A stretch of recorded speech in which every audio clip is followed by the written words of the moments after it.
عارف لما الأب بيموت بيحصل للبني آدم صدمة كبيرة كده، بالظبط كأنك كنت مسنود على جبل وفجأة اختفى وتلاقي وراك فاضي. تحس إن الدنيا كلها اتغيرت، كل حاجة. تلاقي نفسك واقف بالظبط كأنك في وسط الكرة الأرضية لوحدك، مش لاقي حتى عكاز تسند عليه.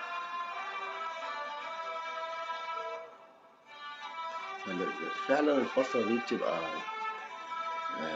بيسموها مرحلة الصبر والعزيمة. الصبر على الفجعة بتاع موت الأب، والعزيمة إن أنت تقف راجل وتثبت للدنيا كلها إن أنت راجل مكان الراجل اللي مشي.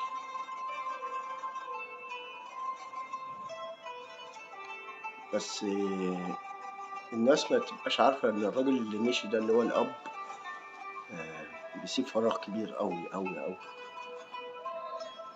بتحس إن أنت مجوف فاضي في حتة مش موجودة، ماتت. عشان كده بقول لك البني آدم لما بيموت ما بيموتش مرة واحدة كده زي ما المعتاد، يعني زي ما احنا بنشوف. لا، هو بيموت فعليا على مراحل. في مكان في البني آدم بينطفي في الشباب، يبقى البني آدم منور كده زي الشمعة. لما بيحصل له كارثة كبيرة زي فجعة الموت الأب أو الأم،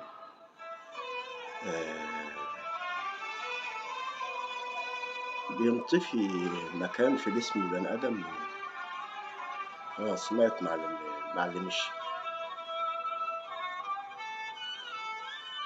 يجي بقى المرة الجاية اللي بعديها لما حد يموت تاني عزيز على البني آدم، زي الأم مثلا ولا الأخ أو الابن أو أيا كان، تلاقي كل حاجة فيه انطفت، مبقاش له نفس إن هو يعيش ويجري ويعمل كل حاجة بعفوية كده زي أيام الشباب.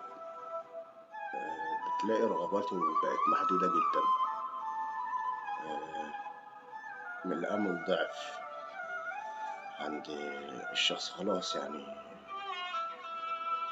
خلصت الحكاية، القصة اللي هو جاي عشانها خلصت.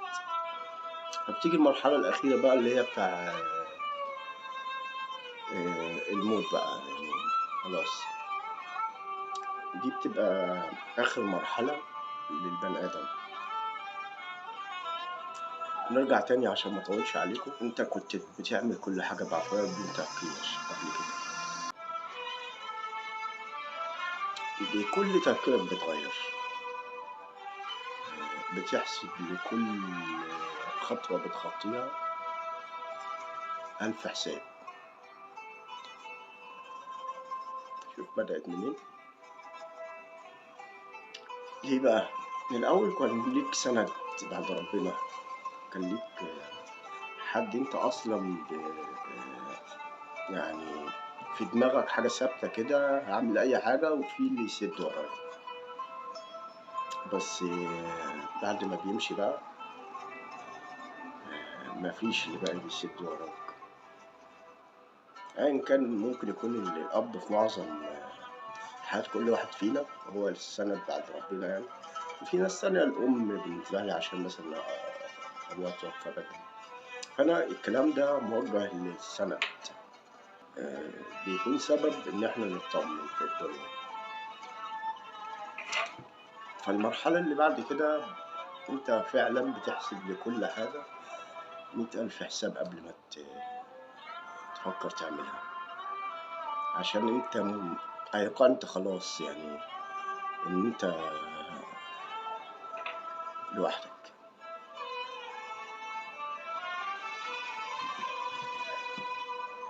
فعلا أيقنت إن أنت لازم يعني تواجه الحياة لوحدك.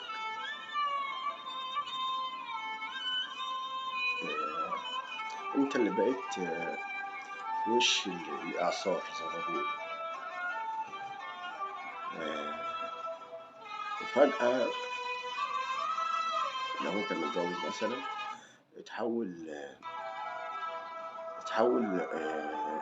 من إن أنت ليك سند بعد ربنا تسند عليه لمرحلة إن أنت بقيت السند اللي الأسرة بتتسند عليه أو بعد ربنا يعني.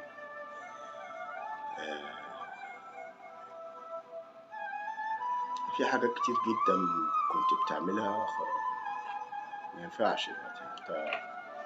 تركيبة تفكيرك نفسها اتغيرت.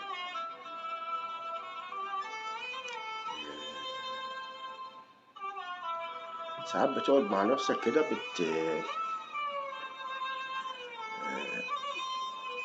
بتفكر العمر ده مش ازاي خلص ازاي يعني الموضوع بجد بقى.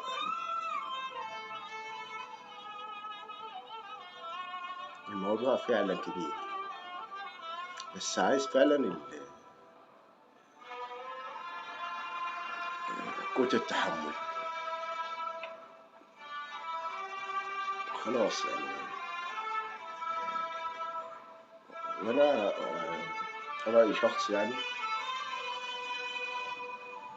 بقول ان الدافع الوحيد اللي يخليك تكمل في الحياة الصعبة دي طريق ربنا. لما تتضايق او يبقى في هم او في مشكلة عندك او ايا كانت يعني الحاجة اللي هي بتسبب لك الزعل او الهم، جرب كده خش اتوضى وصلي ركعتين لربنا. قول له يا رب انا ماليش غيرك، ما عادش ليا غيرك، انت اللي خلقني وانا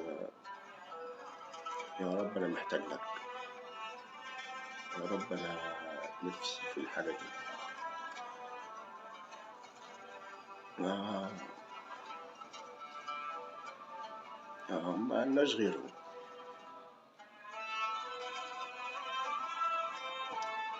جرب تبقى ماشي في طريق ربنا صح بإخلاص، فعلا هيجيلك إحساس الرضا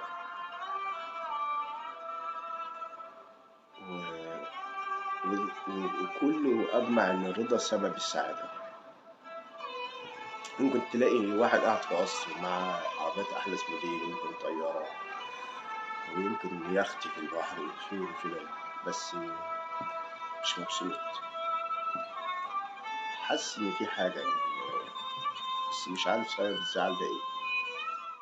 أنا مش مرتاح، أنا كل مشاعري وأحاسيسي مليانة جراح، مجروح من كل الناس جدا ومفيش أفراح، ما هي كل الناس جت على وجعي وأنا عشان أبراح. أنا مش مرتاح، أنا كل مشاعري وأحاسيسي مليانة جراح، مجروح من كل الناس جدا ومفيش أفراح،